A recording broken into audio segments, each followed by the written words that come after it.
നമ്മുടെ താളിൻ്റെ പോളയും പിന്നെ താളിൻ്റെ ഇലയും കൂടിയിട്ട് നല്ല അടിപൊളി തോരനാക്കിയതാണ്. അപ്പോൾ നല്ല ടേസ്റ്റ് ഉണ്ടാവും. എല്ലാവരും ഒന്ന് ട്രൈ ചെയ്ത് നോക്കിക്കോ. ഇന്ന് താളിൻ്റെ തണ്ടുകൊണ്ട് നമുക്ക് നല്ല രണ്ടും ഇലയും കൂട്ടിയിട്ട് നല്ലൊരു തോരൻ ഉണ്ടാക്കാമെന്ന് വിചാരിക്കുന്നത്.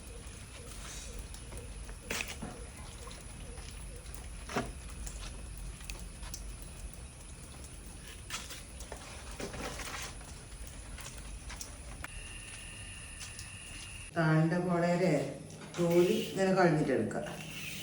ഇങ്ങനെ കളഞ്ഞാൽ പോവല്ലേ, പിന്നെ കത്തി കൊണ്ട് എടുക്കുക.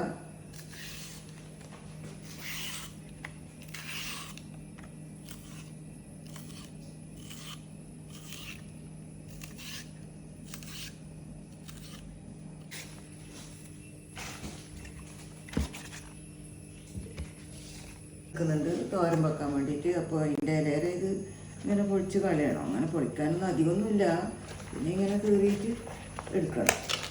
ഇങ്ങനെ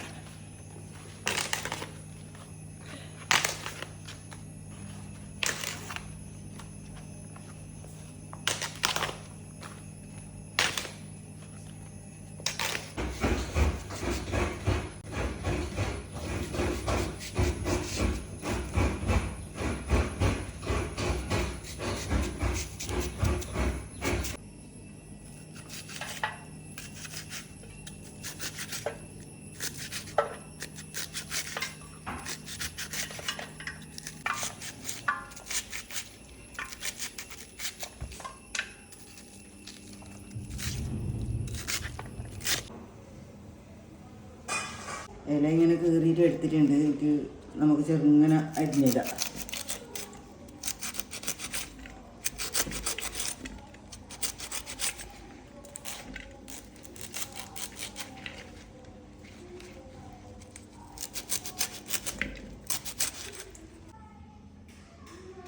താളിൻ്റെ പോളയും താളിൻ്റെ ഇലയും കൂടി ഒന്ന് തോരനാക്കാൻ വേണ്ടിയിട്ട് നമ്മൾ ആദ്യം അതിൻ്റെ വറവാക്കാൻ പാത്രം അടുപ്പത്ത് വെച്ചിട്ടുണ്ട്. അതിൽ കുറച്ച് വെളിച്ചെണ്ണ ഒഴിച്ച് കൊടുത്തിട്ടുണ്ട്. കുറച്ച് കടുക് ഇട്ട് കൊടുക്കുക. കുറച്ച് വറ്റൽമുളകും കൂടി ഇടുന്നുണ്ട്. കുറച്ച് കറിവേപ്പില.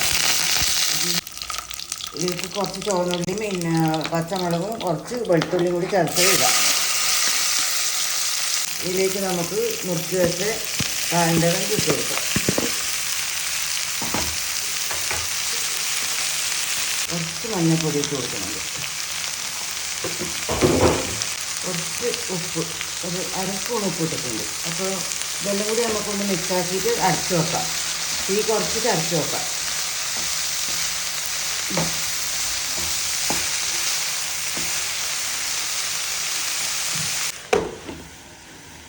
ഇത് ഒരുവിധം വെന്തിട്ടുണ്ട്. ഇനി നമുക്ക് ഈ മുറിച്ച് വെച്ച ഇല ഇട്ട് കൊടുക്കാം.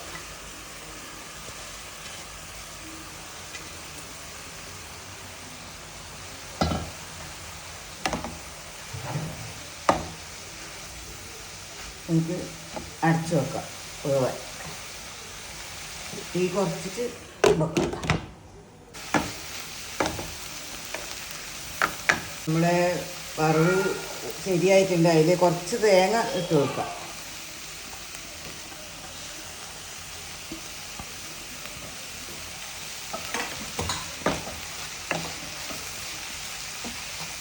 തേങ്ങയിൽ ഇട്ടതിന് ശേഷം നമുക്ക് കുറച്ച് പുളിവെള്ളം പിന്നെ ഒഴിച്ച് കൊടുക്കുക. എന്നിട്ട് ജസ്റ്റ് ഒന്ന് ചൂടാക്കിയിട്ട് എടുക്കുക. അപ്പോൾ അതിൻ്റെ ഇല ഇട്ടതുകൊണ്ടാണ് അങ്ങനെ ഒറ്റിക്കുന്നത്. മറ്റേ തണ്ട് മാത്രമാണെങ്കിൽ പുളിവെള്ളം വേണ്ട. നമ്മുടെ താളിൻ്റെ പോളയും പിന്നെ താളിൻ്റെ ഇലയും കൂടിയിട്ട് നല്ല അടിപൊളി തോരനാക്കിയതാണ്. അപ്പോൾ നല്ല ടേസ്റ്റ് ഉണ്ടാവും. എല്ലാവരും ഒന്ന് ട്രൈ ചെയ്ത് നോക്കിക്കോ.